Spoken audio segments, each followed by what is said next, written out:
9th class वाले बच्चों, सही है। केमिस्ट्री में आपको द्रव्यमान संख्या वाला चैप्टर पढ़ा रहा हूँ। पहले मैंने आपको इलेक्ट्रॉनिक विन्यास पढ़ाया और इलेक्ट्रॉनिक विन्यास की 3 वीडियो में अब तक डाल चुका हूँ। ये लेसन आपका कंप्लीट होने वाला और कल मैंने आपको एक सवाल करके दिखाया था द्रव्यमान संख्या के ऊपर, सही है। दूसरी बात, उससे पहले आगे को इसी सवाल में समस्थानिक और संभारिक आते हैं तो उसे और समझेंगे। एक होता है समस्थानिक, क्या होता है? समस्थानिक, सही है। इन्हें कहते हैं इंग्लिश में आइसोटोप्स, सही है। एक होता है संभारिक, क्या होता है? संभारिक, इसे इंग्लिश में कहते हैं बच्चों आइसोबार। क्या कहते हैं? मैंने आपको दोनों की इंग्लिश बता दी। इनका मतलब क्या है? समस्थानिक।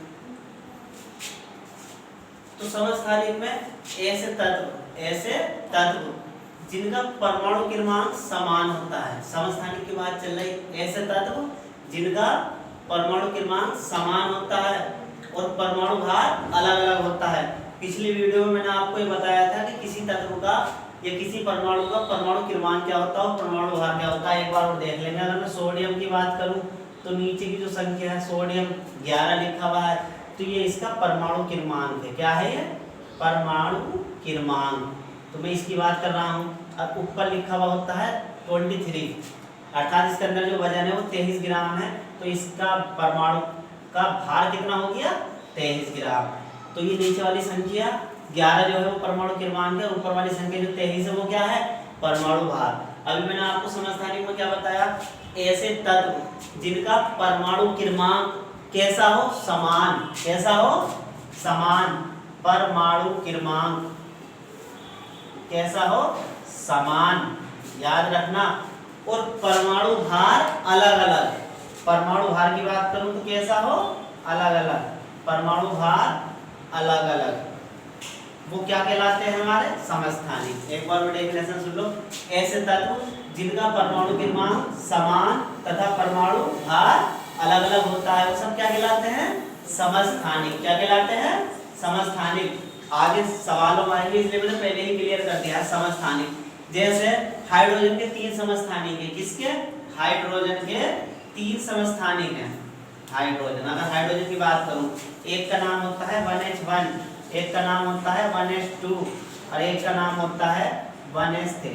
अब देखो मैंने बताया आपको नीचे वाली संख्या हमेशा परमाणु क्रमांक कहलाएगी। क्या कहलाएगी?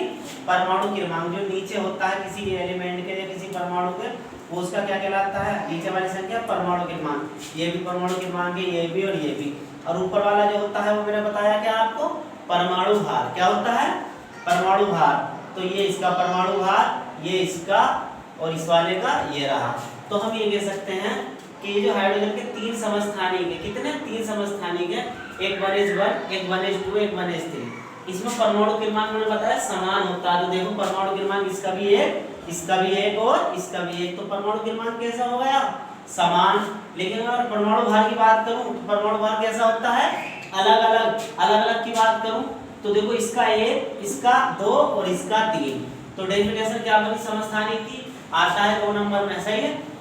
समस्थानिक किसे कहते हैं? उदाहरण देकर समझाइए। तो ऐसे तत्व जिनका परमाणु क्रमांक समान तथा परमाणु भार अलग अलग होता है क्या कहलाते हैं? समस्थानिक कहलाते हैं। उन्हें इंग्लिश में आइसोटोप्स कहते हैं। जैसे हाइड्रोजन के 3 समस्थानिक, सही है। 1H1 को प्रोटीरियम कहते हैं, 1H2 को ड्यूटीरियम कहते हैं और 1H3 को ट्राइटीरियम कहते हैं। ये 3 समस्थानिक हैं हाइड्रोजन के, सही है। इसके बाद अगर बात करें संभारिक की, किसकी? संभारिक की। तो उल्टा हो जाता है संभारिक में, नाम से बदल लिया। सम माने समान, भारिक माने भार। जिनका भार क्या हो? समान हो। जब भार समान होगा तो परमाणु क्रमांक अलग होगा, इसका ऑपोजिट है। तो हम ऐसे लिख सकते हैं ऐसे तत्व जिनका परमाणु भार तो समान होता है। क्या होता है? परमाणु भार समान। परमाणु भार समान तथा परमाणु क्रमांक क्या होता है? अलग अलग। क्या होता है? अलग अलग होता है। देखो दोनों में अलग है, ऊपर वाले का ऑपोजिट है। ये परमाणु भार समान था, परमाणु भार अलग था और परमाणु क्रमांक अलग अलग होता है। और आपको ये भी पता चल गया कि परमाणु क्रमांक क्या होता है किसी तत्व का और परमाणु भार क्या होता है। नीचे वाली संख्या परमाणु क्रमांक को शो करती है और ऊपर वाली संख्या परमाणु भार को। तो ऐसे तत्व जिनका परमाणु भार समान तथा परमाणु क्रमांक अलग अलग होता है समभारिक कहलाते हैं। इसका एग्जाम्पल तो हाइड्रोजन के 3 समस्थानिक है, इसका एग्जाम्पल है आर्गन, ऑर्गन, सही है, पोटेशियम और कैल्शियम, ये 3 समभारिक के एग्जाम्पल हैं।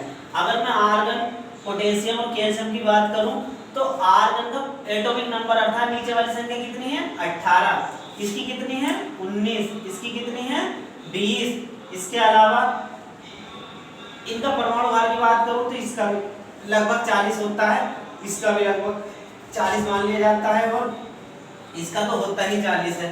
तो देखो ऊपर वाली संख्या कैसी है समान और नीचे वाली संख्या कैसी है अलग अलग। यहाँ पर किसी एक तत्व के थे, ये मैंने अलग अलग लिख दिए, किसी एक तत्व के भी लिख सकते हैं, सही, किसी एक तत्व के भी लिख सकते हैं, कार्बन के लिख सकते हैं, नाइट्रोजन के लिख सकते हैं।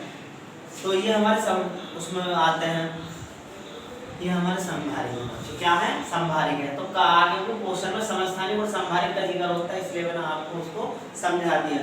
अब आपको मैं जो सवाल करा रहा था उसके ऊपर भी मैं फार्मूला आपको लिखा चुका था,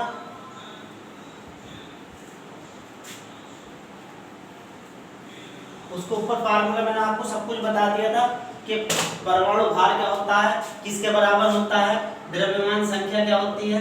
तो मेन फार्मूला इसमें यही है कि द्रव्यमान संख्या जो होती है वो प्रोटॉनों की संख्या जमा न्यूट्रॉनों की संख्या, न्यूट्रॉनों की संख्या। अब द्रव्यमान संख्या ये फॉर्मूला है हमारा। अब द्रव्यमान संख्या को जो प्रेजेंट करते हैं इंग्लिश में मास नंबर से, किससे मास नंबर, शॉर्ट में लिख दिया मैंने, और ये number of proton plus number of neutron, सही है। इसका मतलब ये है कि इसे अगर शॉर्ट में लिखूंगा मैं तो mn बराबर जो हो जाएगा p जमा n लिख दो, मतलब कि द्रव्यमान संख्या बराबर प्रोटॉनों की संख्या जमा न्यूट्रॉनों की संख्या। इसके ऊपर सवाल आएंगे जो मैं आपको करा चुका हूँ, सिर्फ समझा रहा हूँ, नोट करा चुका हूँ। तो देखो मैंने कल भी इसके ऊपर एक सवाल कराया था।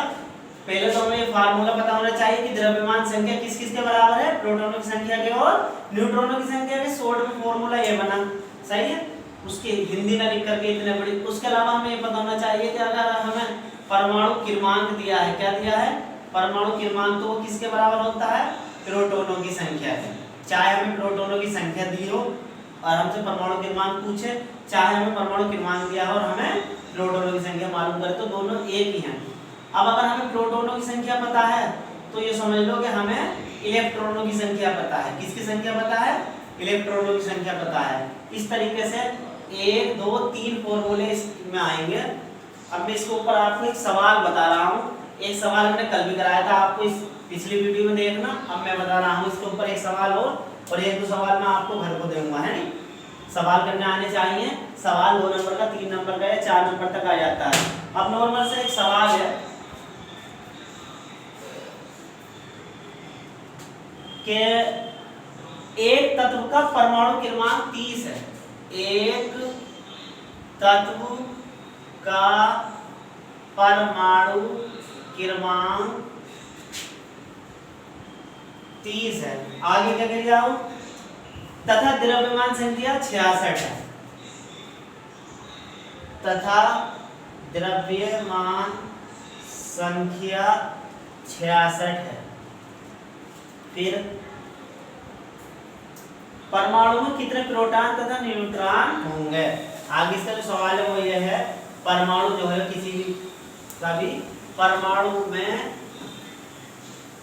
कितने प्रोटॉन तथा न्यूट्रॉन होंगे, ये सवाल है। इस सवाल को करना, तो मैंने आपको अभी इससे पहले फॉर्मूला बताया, उसी के ऊपर होगा। देखो कोई तत्व है, उसका परमाणु क्रमांक दे रखा है, तो हम लिखेंगे सॉल्यूशन में तत्व का परमाणु क्रमांक, तत्व का परमाणु क्रमांक। ध्यान से देखना, इसके ऊपर 4 नंबर तक का सवाल आता है, फिलहाल तो ये 2 नंबर का है, लेकिन 4 नंबर तक का आता है। तत्व का परमाणु क्रमांक कितना है 30, कितना है 30। फिर द्रव्यमान संख्या दी है, द्रव्यमान संख्या, द्रव्यमान संख्या कितनी दी है हमें कितनी दी है द्रव्यमान संख्या 66। उन्होंने क्या पूछा है, प्रोटॉनों की संख्या और न्यूट्रॉनों की।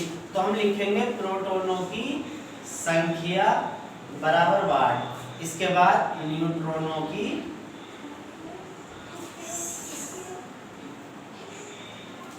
संख्या बराबर वाट। सही है, दो चीजें दी है, दो चीजें मालूम करेंगे। सबसे पहले हमें ये द्रव्यमान संख्या दी है, परमाणु क्रमांक दिया है।